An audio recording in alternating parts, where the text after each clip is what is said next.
Bonjour, c'est Ursule encore. On est le 5 mars 2024. Alors, je viens sonner la trompette aujourd'hui encore et je viens proclamer le retour de notre Seigneur Jésus-Christ.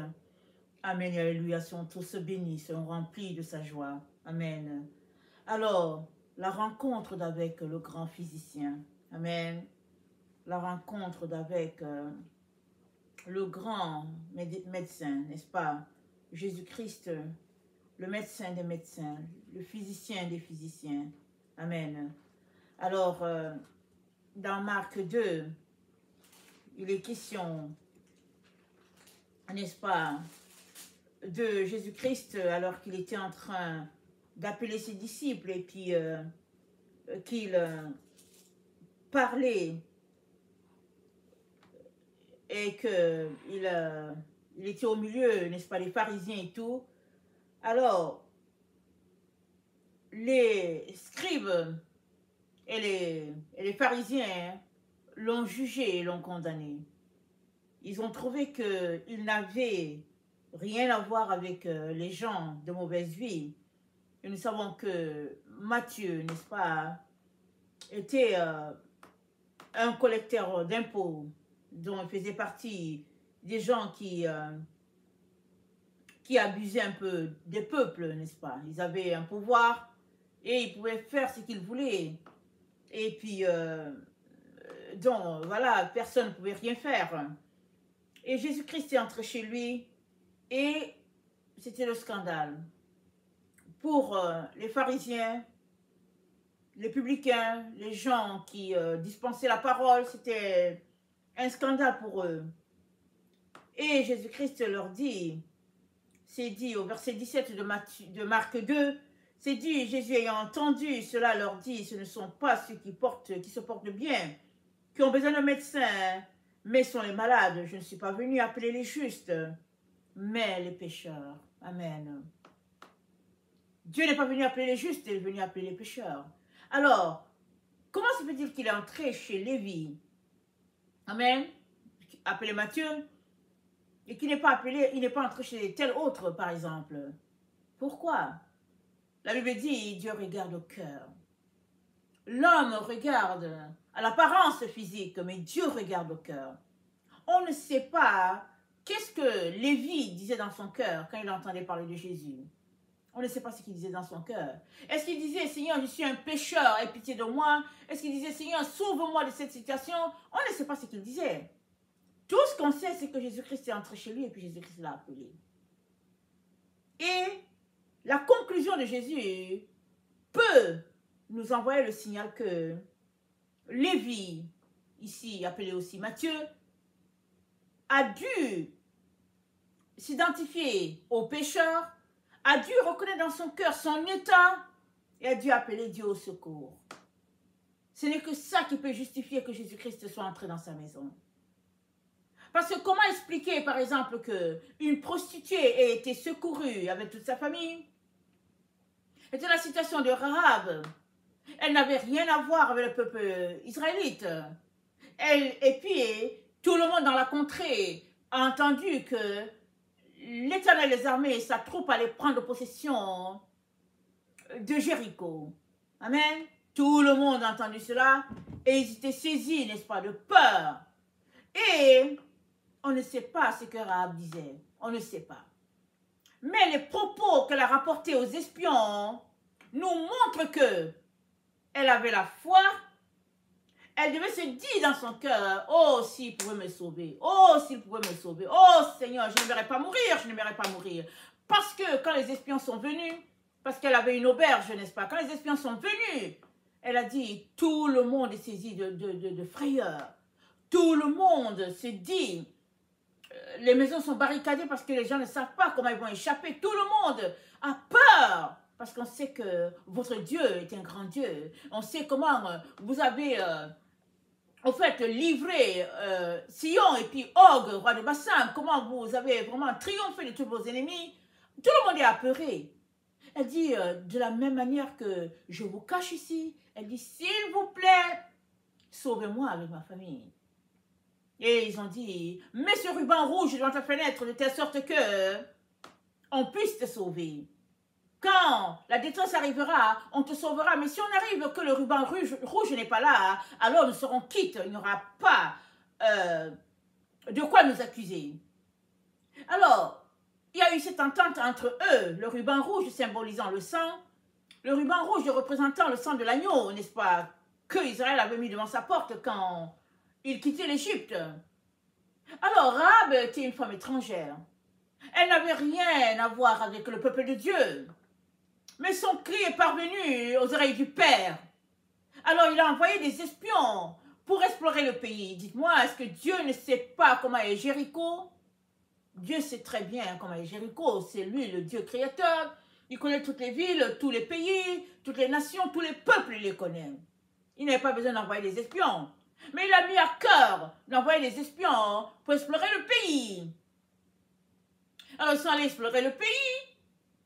Et finalement, c'était juste le moyen pour notre Dieu de dire aux guerriers d'Israël que cette femme-là et sa famille doit être sauvée. Voilà ce qu'il est, notre Dieu, le Dieu créateur. Et puis, est-ce que Rahab était différent des autres? On ne sait pas ce que les autres disaient. Est-ce que les autres disaient, bon, quand ils vont venir, on va leur faire ceci, on va leur faire cela et tout. On ne sait pas ce qu'ils disaient. Mais Rahab a lancé un cri de détresse. Elle dit, je ne veux pas mourir. S'il vous plaît, sauvez-moi et ma famille. De la même manière que j'ai été bonne envers vous, soyez aussi bon envers ma famille et moi. Je vous ai protégé. Merci aussi de me protéger. C'était une femme qui ne voulait pas mourir. Amen. Alors, notre Dieu, notre Seigneur, c'est le médecin des médecins. Peu importe le type de maladie que tu as, que ce soit une maladie physique, que ce soit une maladie psychologique, que ce soit au niveau de ton moral, peu importe ton état, notre Dieu va te sauver. Seulement, comment te trouves-tu devant lui, face à lui?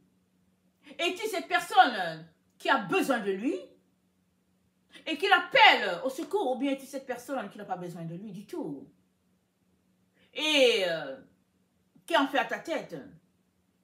Parce que le physicien, il va juste soigner ou bien guérir celui-là qui a un besoin. Alors nous nous rappelons, n'est-ce pas, la femme cananéenne, elle n'avait pas de place là. Du tout, du tout. Elle a entendu que Jésus-Christ guérissait, il délivrait les démons. Elle est aussi venue. Elle dit, maître, ma fille est possédée par les démons, est-ce que tu veux la délivrer? Jésus-Christ lui a dit, c'est la nourriture des enfants. Je ne vais pas te le donner, c'est la nourriture des enfants. Alors, il dit, il n'est pas bon que je te donne la nourriture des enfants. Qu'est-ce qu'elle a dit? Elle a dit, il a dit, il n'est pas bon que je donne la nourriture des enfants aux chiens. Voilà. Elle a dit, mais les chiens, ils mangent ce qui tombe de la table. Les miettes, ils mangent. Elle dit, je veux juste les miettes. Je veux les miettes, mon maître. Et puis elle l'a appelé mon Seigneur. Ça dit, elle l'a adoré, elle a dit, mon Seigneur, je veux juste les miettes. Alors, c'était une femme audacieuse. Le rabbi est là, les gens restent très loin. Mais elle est venue. Elle dit, ma fille est possédée par un démon. Est-ce que je peux avoir la délivrance? Amen. Mais l'attitude avec laquelle elle est venue, c'était comme une attitude pour... Moi aussi, je veux que ma fille soit délivrée. Amen. Voilà pourquoi Jésus-Christ lui a dit, non, non, non, ce n'est pas pour les gens comme toi. Mais son audace, amen, cachait quelque chose de bien profond. Ça cachait que Dieu seul pouvait la délivrer. Le vrai Dieu pouvait la délivrer. Et il était là devant elle. Elle a vu sa misère. Sa fille est possédée par le démon, celui-ci délivre des démons. Alors, son audace l'a conduit là. Et Jésus-Christ lui dit, ta foi. La foi de cette femme a délivré son enfant.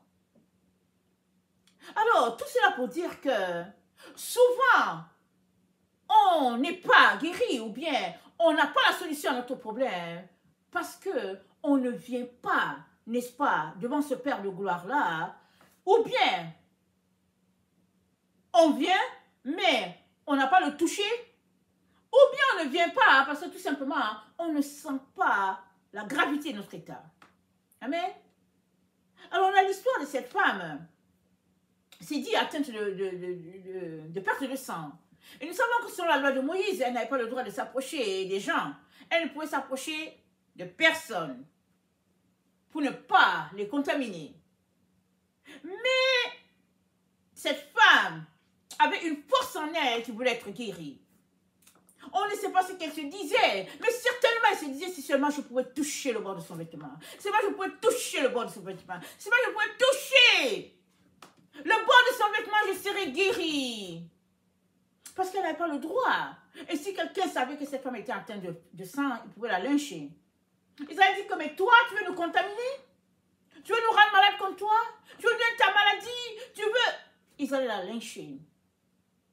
Tout ce qu'elle a fait, elle s'est glissée, s'est faufilée dans la foule. Alors que Jésus passait par là, elle a juste allongé la main pour toucher le bord de son vêtement. C'est tout ce qu'elle voulait. Un toucher de foi. Jésus-Christ a dit, une force est sortie de moi. Les gens, ses disciples ont dit, mais voyons, on est nombreux, et puis bon, on s'appresse. Il dit, non, non, non, non, non. Une force est sortie de moi. Il y a quelque chose qui est sorti de moi. En réponse à une prière, il y a quelque chose. Et elle est venue tomber à côté pour dire, c'est moi, c'est moi. Parce que peut-être pensait-il qu'il allait peut-être la réprimander, on ne sait pas. Il a dit, ta foi t'a guéri. Reçois ta guérison. Sois complète. Sois entière. Délivrée complètement. Voilà ce qu'est celui-là que tu appelles Jésus-Christ. Ce qu'il a fait pour toutes ces personnes-là, il peut le faire pour toi. Le seul problème qui est là, c'est est-ce que tu es assez malade pour avoir besoin de lui, ou bien as-tu assez de problèmes pour avoir recours à lui, ou bien es-tu tellement dans la détresse qu'il est le seul qui peut vraiment t'aider? C'est-à-dire, comment le vois-tu? La manière dont tu le vois, cette manière-là va drainer la réponse à ton problème, ou bien rien ne va se passer. Rien ne va se passer. Pour plusieurs personnes, rien ne se passe. Parce qu'ils sont juste amorphes.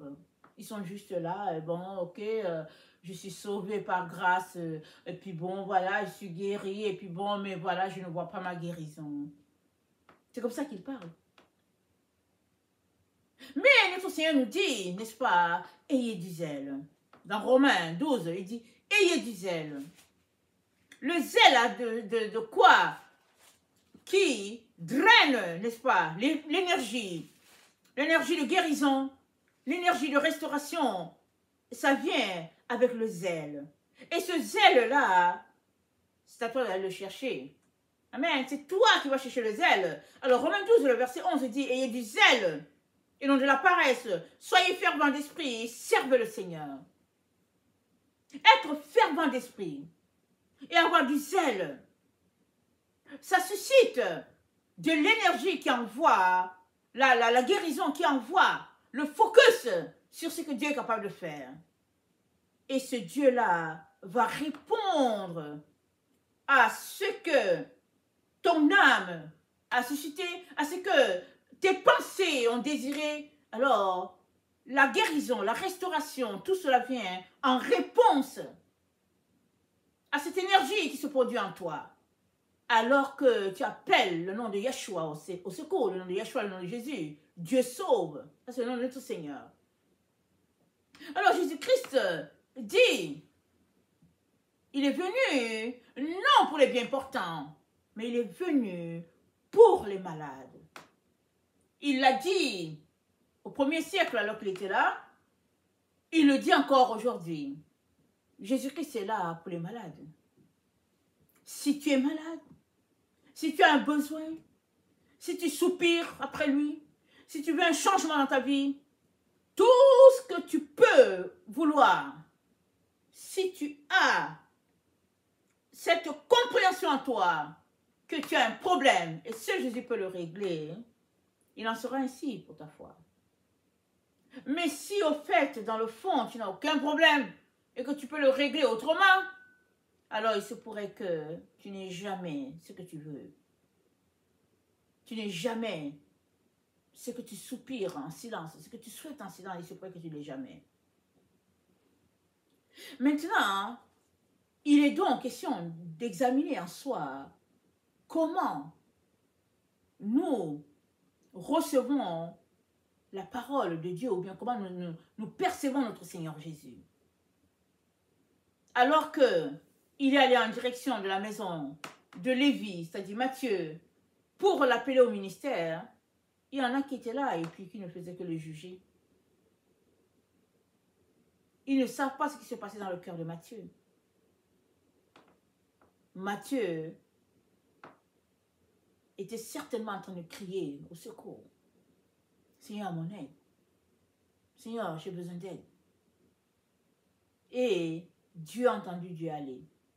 Il n'y a que Dieu seul qui entend les soupirs de ton cœur, qui entend tes larmes qui coulent, qui entend la détresse dans laquelle tu es et puis qui la voit. Il n'y a que lui. Les autres peuvent voir et ça ne va pas susciter quoi que ce soit. Parce qu'avec notre Seigneur, la Bible dit, Jésus ému de compassion guérit. Jésus ému de compassion délivra. La compassion, c'est ça qui habite dans notre Seigneur et c'est ça qui te remet en forme et qui règle les problèmes qui sont en toi. La compassion du Père. Une fois qu'elle bouge, tout s'accomplit. Et cette compassion, ce n'est pas juste pour une catégorie de personnes. C'est aussi pour toi. Parce que c'est dit Jésus est mis de compassion. C'est dit le Père rempli d'amour. Il doit importer que tu arrêtes pour te demander comment est-ce que tu vois le Père? Comment est-ce que tu vois le Fils qui est ton Sauveur, ton Seigneur? Comment perçois-tu la situation dans laquelle tu es? Une situation sans solution, mais que Jésus-Christ peut régler? Ou bien une situation tout simplement sans solution et puis c'est tout? Alors, c'est sans solution, il n'y aura pas de solution. Mais si c'est une situation là où il y a une solution, mais que tu ne l'as pas, mais que c'est Jésus qui l'a, alors appelle-le au secours, lui il va répondre. La Bible nous parle de Bartimée, cet homme malade que les gens prenaient et mettaient au bord de la route pour qu'il demande de l'aumône, parce qu'il fallait qu'il apporte sa part de contribution à la maison. Alors Bartimée était au bord de la route et puis il entendait, les gens faisaient du bruit et puis il faisait du bruit et puis Bartimée demande aux gens, mais c'est quoi après ce bruit? On dit c'est Jésus-Christ qui est en train de passer. Alors il a commencé à dire Jésus fils de David, sauve-moi. Jésus fils de David, sauve-moi. Les gens disent tais-toi. Il criait encore plus fort. Jésus fils de David, sauve-moi, sauve-moi. Jésus a dit amenez-le. Il fut amené à Jésus. Jésus a dit qu'est-ce que tu veux? Il dit que je retrouve la vue. Jésus a dit sois guéri. Amen. Jésus a dit sois guéri. Je ne sais pas s'il a appliqué la boue. On va vérifier ça. Marc 10, le verset 45.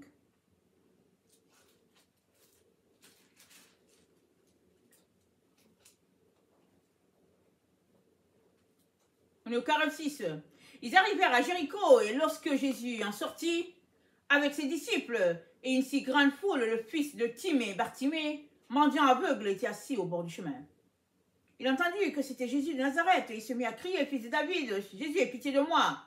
Plusieurs le reprenaient pour lui dire, tais-toi, mais il criait encore plus fort, fils de David, aie pitié de moi. Jésus s'arrêta et dit, appelez-le.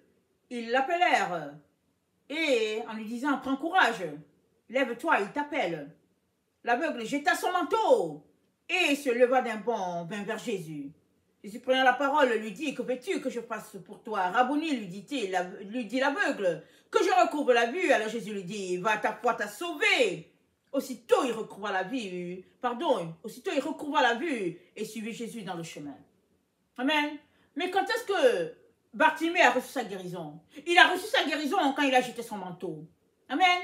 Il portait un manteau parce qu'en Israël, on portait un manteau pour signifier notre état. Alors autant les rabbins avaient des manteaux, avaient des franges disant la position dans laquelle ils étaient, autant l'aveugle portait quelque chose pour signifier qu'il était aveugle, ou bien le sourd portait quelque chose pour dire qu'il était sourd. En tout cas, il y avait quelque chose qui montrait au peuple quel type tu étais, quel type de problème tu avais. Alors Bartimée, il avait son manteau, n'est-ce pas, qui rappelait que c'était un aveugle. C'est dit, dès qu'on l'a appelé, on lui a dit que non, prends courage, le maître veut te parler. Il a jeté son manteau et il se leva d'un bond. Allez, direction Jésus-Christ. C'est là qu'il avait reçu sa guérison. C'était déjà accompli. Il fallait juste que Jésus-Christ mette la main dessus. Comme la femme de la perte de sang. Quand est-ce qu'elle a reçu sa guérison? Elle a reçu sa guérison dans son cœur, dans la maison, quand elle disait déjà, si seulement je pouvais toucher le bord de son vêtement, si seulement je pouvais toucher le bord de son vêtement. Et puis, elle s'est populée, elle a touché le bord de son vêtement et elle a été guérie. Tout cela pour dire que ton attitude a quelque chose à voir dans ce que Dieu a pour toi ou pas. Souvent, on est trop amorphe. On est défaitiste dès le départ. Souvent, on est découragé en partant. On est là, et puis bon, c'est comme si on veut, et puis on ne veut pas, et puis bon, voilà. Mais, il est important que tu saches que, de la manière dont tu vois Jésus-Christ, c'est de la même manière que tu recevras. Si tu vois Jésus-Christ comme quelqu'un qui ne peut rien faire pour toi, il ne pourra rien faire pour toi, quoique il est Dieu. Mais si tu le vois comme la personne qui peut déplacer ton problème, alors il va déplacer ton problème. Ton problème sera déplacé. Voilà pourquoi il dit toujours qu'il en soit fait selon ta foi. Maintenant, si tu n'as pas de foi, tu peux aussi dire, Jésus, viens au secours de ma foi. Je n'en ai pas. Là aussi, la compassion. Il vient au secours de ta foi. Mais toujours est-il que l'état dans lequel tu es va drainer la réponse ou bien rien ne sera fait. Alors, il y a la maladie physique, il y a la maladie morale et il y a la maladie spirituelle. C'est-à-dire, l'état dans lequel tu es changera quand tu auras assez de cet état. Et que tu diras, Seigneur, au secours, j'en peux plus. J'ai besoin d'aide. Et il viendra. Soit il mettra en toi ce désir-là d'être toujours dans sa présence. Parce que dans sa présence, il va te renouveler. Soit il mettra en toi ce désir-là de toujours venir réclamer vraiment la guérison. Il va faire quelque chose. Dès que tu vas réaliser en ton fort intérieur que tu as besoin de lui et que tu ne peux pas faire ça sans lui. Souvent, on n'a pas parce qu'on ne demande pas. Et quand on demande, on demande de manière vraiment amorphe. Ou bien on est carrément désintéressé. On dit, ouais, ben, je donnais ma vie au Seigneur, ça fait 20 ans, mais rien n'a changé. Mais ça fait 20 ans que tu donnes ta vie au Seigneur. Mais comment ça fait? Et puis ça fait combien de temps que tu loues le Seigneur, que tu le célèbres pour dire, Seigneur, merci de m'avoir donné la vie. Alléluia. Et maintenant, depuis 20 ans que tu as donné ta vie au Seigneur, qu'est-ce que tu fais pour alerter les autres, pour dire, venez, il y a quelqu'un qui sauve? Que fais-tu? Parce que ce n'est pas possible d'avoir Jésus et de ne pas le vouloir le donner aux autres. Ce n'est pas possible. Quand tu as Jésus, tu veux le donner. C'est tout. Tu veux le donner. Parce que tu veux que les autres aussi sachent. Mais si tu as Jésus et que ton Jésus, tu veux juste le garder pour toi, pose-toi des questions sur ton Jésus. Quand est-ce que les autres vont savoir et seront aussi contaminés par ton Jésus? Quand?